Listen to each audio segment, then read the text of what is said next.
It's a little bit of everything. I like to experiment with people's fears, see what motivates them, what scares them. And at the same time, I also sometimes mock the whole sensationalism of it all anyways. Sometimes it seems like I'm trying to be shocking, but I'm mocking the fact that people take it so shocking. Shock point's never been the point. It's just sometimes easier to get things across to people if you say it in a way that gets their attention more than something else would. Yeah. So you sort of intentionally bring it way over the top.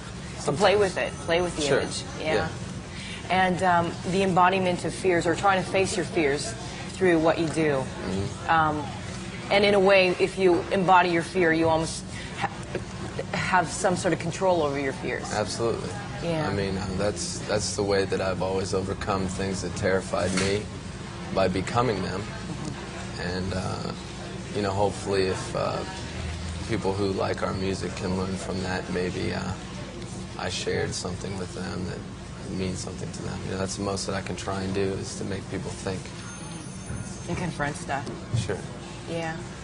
What is, like, your biggest fear? Of myself, I guess. Fear of losing control. Because I like so many times to put myself very close to chaos, but that makes me appreciate control even more. Do you feel like you've got control over the chaos, or is it just an attempt at it? That's an everyday battle, you know, which makes life worth living. If it wasn't that way, it would be pretty boring. I was reading somewhere, I think it was in Option magazine, you were talking about the idea, or you believe in the idea of survival of the fittest and social Darwinism, about being strong. But how does that reflect into society? How the idea that society tries to take care of the weak, is that a pointless pursuit?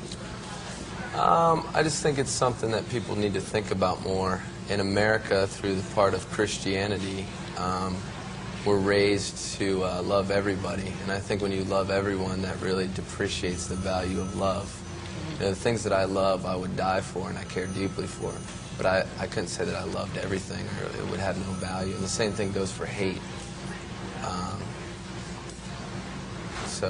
If it was all hate, there would be... Sure. You're talking about the whole cosmos. You need it all. Yeah. Sort of a Taoist idea. A little bit, yeah. You come from Florida, and that's one of the most conservative states in America. Do you think that has anything to do with your work?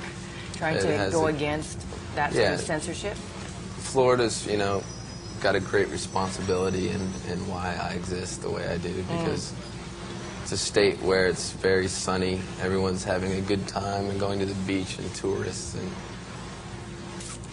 if you're smart enough to realize that life's not just about that, you're going to build up some resentment. And the way that I put that to good use is by making music. Some other people may, you know, take it out in a different way, and that's where you end up with Jeffrey Dahmer and Ted Bundy and people like that. But I think there's no real difference between artists and killers. I think that's the way that they're expressing their art. You know, it's not necessarily the right way, but they weren't lucky enough to figure out a good avenue like people like us have. Powerful, maybe less offensive on the surface. What do you think the message is? If there is one that you could... Everybody's going to pick their own, but I think I like to tell people the way I see the world, and if they can learn something from it, then that makes a difference. But I think the bottom line would be to be what you want to be, and don't try and fit into something that everyone else wants you to be. You know, the world is as much as you want to make it. You know, and if you want to make it your way, that's the way you should make it. Are you ever aggravated at misinterpretations of your work? No, because you know, confusion is also a great form of communication. So at least if they're talking about it, that's important. Trent Reznor produced the album, and also Vancouver's David Ogilvy did some remixes. He did a lot of work with Skinny Puppy. Yeah. Are you a big fan of Skinny Puppy?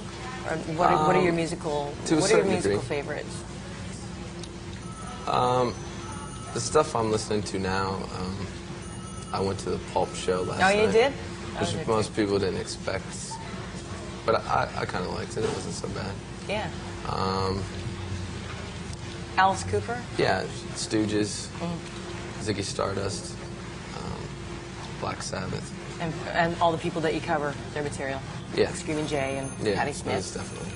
And, you know, it's really, it's neat sitting here talking to you because I was expecting somebody that was way more sort of in your face, and you're very sort of, very grounded and well-spoken. There's a time and a place for everything, I think. Yeah. You need to communicate in different ways at different circumstances, and, you know, I don't think it would be appropriate for me to throw around stools and break things right Yeah. now. And